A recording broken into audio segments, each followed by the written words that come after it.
think the founder should care about that, particularly Daryl, because hopefully along the way, the value's increased at each stage in the business. So in my mind, the real challenge in those initial conversations around the initial round with the angel investor is getting in at a sensible valuation that makes sense.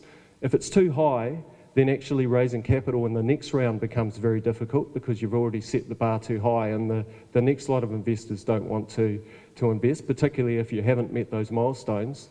If it's too low, then as you mentioned, the proportion the existing entrepreneur has is reduced, and potentially their motivation is therefore reduced in actually chasing the venture hard and driving the business hard. So I'm not sure that there's a proportion, at least in my head, that I think is the right amount.